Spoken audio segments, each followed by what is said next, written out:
अस्सलाम वालेकुम दोस्तों, मेरा नाम है लियो मसला हमेशा की तरह मौजूद दाऊद और आप देख रहे हैं जी इस वक्त हमारा शो को कैसे देखना बनता है। दूसरे आप लोग से बात करने जा रहे हैं। बात करेंगे जी आज आपके साथ इंडिया और इंग्लैंड के दरमियान जो टेस्ट मैच का सिलसिला जारी और सारी है, उसमें जो है वो आप कह लेंगे दूसरे दिन का इख्तिताम हो चुका है, लेकिन ऐसा लग रहा है कि शायद ये विकेट फ्लैट से फ्लैट ही होता हुआ जा रहा है और इस टेस्ट मैच का कोई खास रिजल्ट आता हुआ नहीं दिख रहा। इंडिया ने आज बड़ी कमाल किस्म की बैटिंग की, इस पर बात करेंगे। और साथ में पाकिस्तान का हॉकी का सेमीफाइनल तो जरूर जीता, लेकिन फाइनल में पाकिस्तान को एक बहुत ह्यूमिलेशन देखने को मिली। पाकिस्तान बुरे तरीके से न्यूजीलैंड से हार गया, इस पर भी बात होगी। तो अगर आप हमारे चैनल पर नए, बिल्कुल बांग्लादेश श्रीलंका पर भी बात करेंगे, मैच ड्रॉ हो गया, इस पर भी बात करेंगे। तो अगर आप हमारे चैनल पर नए पहली बार हैं, चैनल को सब्सक्राइब करें, साल के पहले तो बात का आगाज करते हैं नंबर 1 खबर के साथ जो हमारे पास आ रही है। तो भाई नंबर 1 खबर आ रही है वो यही आ रही है, इंडिया और इंग्लैंड के दरमियान जो टेस्ट मैच का सिलसिला जारी है उसमें इंडिया ने आज 471 रन जो है वो बोर्ड के ऊपर लगा दिए हैं और ऐसा लग रहा है दाऊद ये फ्लैट से फ्लैट काम होता जा रहा है। देखिए, अभी इस पे थोड़ी देर बाद बात कर लेते हैं कि आज बांग्लादेश श्रीलंका का भी हुआ, पहले थोड़ी सी उस पर बात कर लेते हैं क्योंकि आज मैथ्यूज जो अली साहब वो रिटायर्ड हो गए हैं। एक बहुत बड़ा नाम था एंजेलो मैथ्यूज का। अगर आप श्रीलंका की तारीख की बात करते हो तो संगेखारा और जयवर्धने के बाद जो 3rd नंबर पे नाम आता है वो एंजेलो मैथ्यूज का आता है। बहुत ही शानदार उनका क्रिकेटिंग कैरियर रहा है। कप्तानी की अगर आप बात करें तो 2010 से अभी तक वाहिद एशियन कप्तान है जो इंग्लैंड में सीरीज जीत कर आए, वाहिद कप्तान है मैथ्यूज। और आज मैच तो वैसे इतना मजेदार नहीं था, पिच भी बहुत फ्लैट बनाया हुआ था श्रीलंका ने। बांग्लादेश और श्रीलंका का मैच बिल्कुल ही डेड रबरी साबित हुआ, इंटरेस्ट उस लिहाज से नहीं बन सका। लेकिन जो बांग्लादेश के खिलाड़ी थे, मुशफिकुर रहीम थे, लिटन आपके शैंटू थे, सब ने बहुत हैवी कंग्रेचुलेट भी किया और हमने देखा कि एक अच्छा खासा जो माहौल था, क्राउड आया हुआ था और बड़ा जबरदस्त किस्म का फैंस ने अलविदा किया। नहीं बिल्कुल, मैथ्यूज जो है वो एक लेजेंड खिलाड़ी है श्रीलंका के लिए। इतने लंबे अरसे तक उन्होंने ना सिर्फ ओडीआई बल्कि टेस्ट और T20 हर फॉर्मेट में परफॉर्म किया और जिस तरह से संगाकारा और जयवर्धने के बाद जो बड़ा नाम है वो इन्हीं का नाम आता है मैथ्यूज का। और इनका जो हमेशा से इनको याद रखा जाएगा वो ज्यादातर इनको हेलमेट वाले इंसिडेंट की वजह से भी याद रखा जाएगा क्योंकि ये पहले खिलाड़ी बने थे इंटरनेशनली जिनको टाइम आउट करार दिया गया था और वो इतने बड़े इवेंट में इनके साथ ये वाकया पेश आ गया था। तो ये इनके लिए एक जो है वो शर्मिंदगी का बाइस भी रहेगा, लेकिन याद भी लगातार रहेगा। बड़ा तपे थे ये, बाद में हेलमेट दिखाते हर विकेट लेने के बाद ये फिर वॉच वाली सेलिब्रेशन करते थे। तो ये एक इनके साथ इंसिडेंट पेश आया था, लेकिन खैर इनको जो है वो हैप्पी रिटायरमेंट, अच्छे खिलाड़ी थे और लेजेंड थे। इसके बाद जो अपडेट आ रही है वो आ रही है इंडिया और इंग्लैंड के हवाले से। तो 471 रन जो बोर्ड पे लगा दिया इंडिया ने। आज ऋषभ पंत ने जो सेंचुरी मारी और सेंचुरी मारने के बाद ऋषभ पंत ने कलबाजी भी मारी।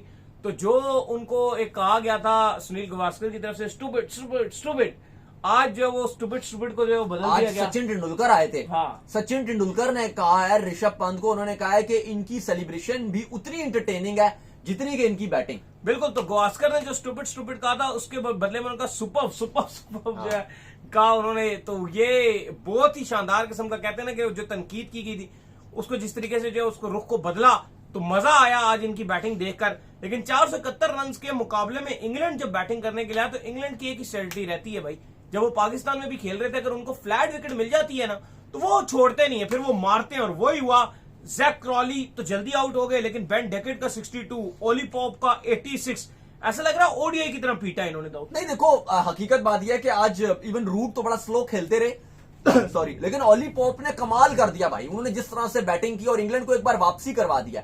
देखो, अभी इस टेस्ट मैच में कल पहला दिन था और आज दूसरा दिन है, दोनों ही टीम्स तेज खेली। अगर आप इंडिया की बात करते हो, शुभमन गिल और रन इन दो नहीं ज्यादा बनाए ना, सेंचुरियां 150 इन दोनों की हैं लगभग। तो अगर आप पंत की बात करते हो या आप शुभमन की बात करते हो, दोनों एक अच्छे स्ट्राइक रेट से दोनों ने बैटिंग किया। पंत ने 6 छक्के मारे, कमाल किया। टेस्ट मैच चल रहा है। और अगर आप स्ट्राइक रेट भी बात करो तो तकरीबन 65 के स्ट्राइक रेट से शुभमन गिल खेल रहे थे, 75 प्लस के स्ट्राइक रेट से ऋषभ पंत ने खेला था।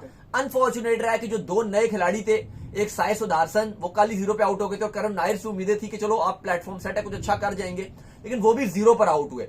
लेकिन अली साहब, इंग्लैंड ने आज बड़ी पॉजिटिव इंटेंट दिखाई और बड़ी तेज खेले हैं। देखो, मैं कल भी एक बात कर रहा था कि आज जसप्रीत बुमराह को 2 विकेट जरूर मिले, लेकिन उसके बाद ना वो कृष्णा कर सके ना सिराज वो इंपैक्ट डाल सके। मैं भी समझता हूं कि इस कंडीशन में अर्शदीप सिंह को होना चाहिए था। इंग्लैंड की, अगर आप इंग्लैंड में टेस्ट मैच खेल रहे हो ना, अर्शदीप आपके पास हुक्म का इक्का साबित होता। वो एक लंबा कद का बॉलर है। हम मैंने रली ने उससे 2-3 बार हम उससे करीब से मिले हुए भी हैं, उसके प्रैक्टिस सेशंस भी हमने कवर किए हैं अर्शदीप सिंह के। अर्शदीप के पास अगर आप देखो जो नया बॉल होता है वो उसमें भी स्विंग करना जानता है और जब थोड़ा सा टाइम गुजर जाता है, गेंद थोड़ा पुराना हो जाता है, और जब बॉलर्स बेबस हो जाते हैं फास्ट बॉलर टेस्ट में, और वो स्पिनर लगे होते हैं और उनसे भी कोई खास स्पिन नहीं हो रहा होता, लेकिन जो गेंदबाज रिवर्स स्विंग करना जानते हैं अर्शदीप जैसे, उनको फिर भी कुछ फायदा होता है। लेकिन अगर आप देखो तो कृष्णा वो इंपैक्ट नहीं डाल पा रहे, सिराज भी इवन रिवर्स स्विंग करते हैं, लेकिन सिराज का वो थोड़ा सा डाउनफॉल ही नजर आ रहा है, वो मजा नहीं आ रहा, सिराज उस तरह से बॉलिंग नहीं कर पाए। तो जिस तरह से अर्शदीप अगर आपने बेंच पर रखा हुआ है, मैं समझता हूं अर्शदीप सिंह को होना चाहिए था इस टीम में। अर्शदीप सिंह 11 खेलने चाहिए थे, एक लेफ्ट आर्म बॉलर है, लंबे कद का बॉलर है, बुमराह के लिए भी कंफर्ट होता है, क्योंकि एक विकेट टेकर बॉलर है जो कितना कुछ करेगा बेचारा। क्योंकि बुमराह अभी भी ये बता रहे हैं कि फ्लैट विकेट है, हकीकत तौर पे विकेट फ्लैट था।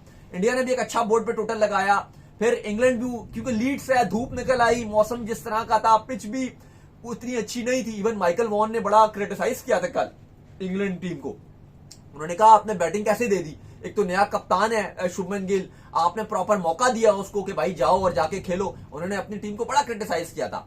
लेकिन फिर भी मैं समझता हूं कि अभी भी इंडिया वापसी कर सकता है, अगर तो ये अच्छी बॉलिंग करें, विकेट्स निकालें बीच में, तो इनके पास एक अपॉर्चुनिटी मिल सकती है। लेकिन फिलहाल इंग्लैंड ने शानदार किस्म की वापसी की है, विदाउट एनी डाउट। इंग्लैंड ने जो एक था कि इंडिया ने इतना बड़ा टोटल बोर्ड पे लगा दिया 471, इंग्लैंड ने भरपूर और शानदार किस्म का जवाब दिया। आई होप कि सेकंड इनिंग में चीजें थोड़ी सी मुश्किल हो, क्योंकि फिर वही वाली बात है जोली साहब कह रहे हैं कि ये टेस्ट मैच ड्रॉ की तरफ जाएगा। अगर तो यहां पर इंग्लैंड भी है 550 बोर्ड पे लगा देता है, और अगर फिर इंडिया बैटिंग करने के लिए और फिर फ्लैट विकेट हुई, फिर इंडिया ने भी वो 400 रन या 300 350 से ऊपर इंडिया गया, तो फिर ये टेस्ट मैच ड्रॉ की तरफ जाएगा। लेकिन एक चीज अच्छी है कि आप देखो कि दोनों टीमें तेज खेल रही हैं। और थोड़ा सा देखो, अगर आप इंग्लैंड की कंडीशन में जो है वो खेल रहे हैं, मुझे लगता है कि इंग्लैंड की कंडीशन के अंदर इतना फ्लैट विकेट नहीं होना चाहिए।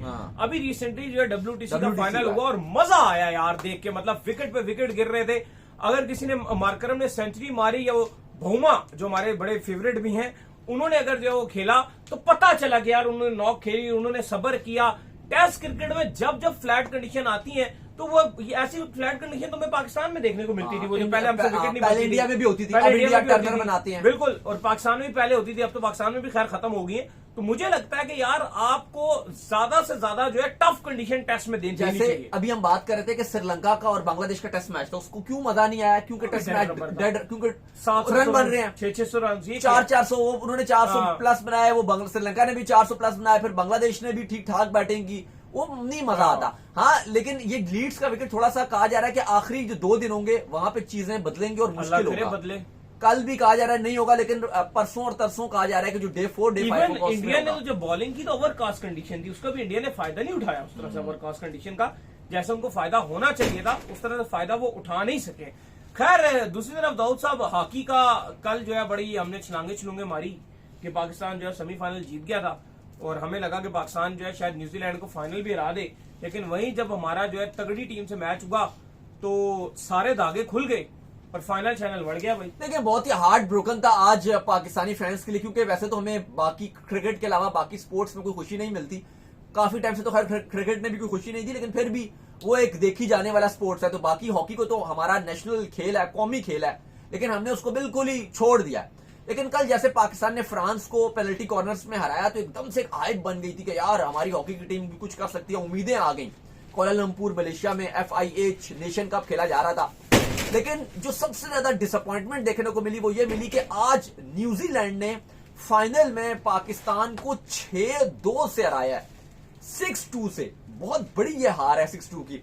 लेकिन जाहिर है कि आप इसलिए अप्रिशिएट करते हो हॉकी टीम को, क्योंकि जब पता चला सबको, क्योंकि बात ही नहीं करते ना कवरेज मिलती है, लेकिन जब बात की गई और पता कंफर्म किया हमने भी और पता चला कि यार इस हॉकी टीम के तो खिलाड़ियों को तनख्वाह ही नहीं मिली, ना इनको जो डेली एक टीम जब जाती है तो ना इसको डेली अलाउंस मिला, ना इस हॉकी की टीम के खिलाड़ियों को तनख्वाह मिली, सैलरी भी नहीं मिली।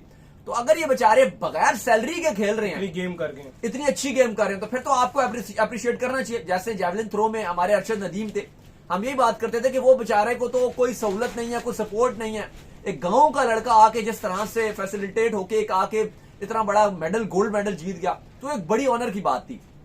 क्योंकि यहां पर हम देखते हैं, हमें पता है, हम स्पोर्ट्स कवर करते हैं, क्रिकेट कवर करते हैं, हमें पता है कि यहां पर तो हॉकी हो गया और बाकी जो स्पोर्ट्स हो गया, जो फेडरेशन है, इतनी करप्शन है कि इवन ये एथलीट्स को पूरा पैसा तो छोड़ो, जो उनकी खाने पीने की चीजें होती हैं वो तक जो आपके ऊपर के लोग होते हैं वो खा जाते हैं। ऐसा ही है। इमेजिन कीजिए जो आपका जो हॉकी है उसका जो हेड है आपके पाकिस्तान हॉकी फेडरेशन का, उसकी तनख्वाह सैलरी खिलाड़ियों से 10 गुना ज्यादा है और उसको हर सैलरी टाइम पे मिलती है। और जिन्होंने खेलना है, इमेजिन कीजिए कि पाकिस्तान हॉकी के टूर कैंसिल हो जाती हैं खाली इसलिए कि जो फ्लाइट का टिकट है वो नहीं है। ये हमेशा मांगते हैं, हुकूमत के पास जाते हैं कि भाई हमें पैसे दो, क्योंकि जो पैसा आता है वो फेडरेशन खा पी जाती है। और वैसे इतना पोर मैनेज कर रही होती है फेडरेशन, इतना पोर मैनेज करती है कि अपना रेवेन्यू जनरेट नहीं करती। जैसे क्रिकेट बोर्ड की अगर आप बात करते हो, पाकिस्तान क्रिकेट बोर्ड की, वो अपना पैसा खुद जनरेट करता है। इवन पाकिस्तान क्रिकेट बोर्ड हुकूमत को टैक्स भी देता है। लेकिन यहां पर जो आपकी हॉकी है वो इतना बुरा हाल है कि वो टैक्स तो छोड़ो, वो मांग रही होती है, कभी क्रिकेट बोर्ड से मांगती है, कभी हुकूमत से मांगती है, कभी किसी और से मांगती है। तो बुरा हाल था। लेकिन उसके बावजूद अगर हम फाइनल खेल गए हैं, ठीक है न्यूजीलैंड से हारे जरूर है, दुख जरूर है, लेकिन मानने वाली बात है कि इन्होंने कुछ ना कुछ फिर भी किया। चलिए उम्मीद करते हैं आज हमारे शो आपका पसंद आया। वीडियो को लाइक कीजिए, हमारे चैनल को सब्सक्राइब कीजिए, साथ ही बेल आइकन को बजाइए। एक और काम कर लीजिए और वही कर लीजिए, इंस्टाग्राम के ऊपर जो आप जाइए जाकर और हमारे फेसबुक पेज को फॉलो कीजिए। नेक्स्ट तब तक के लिए अल्लाह हाफिज़।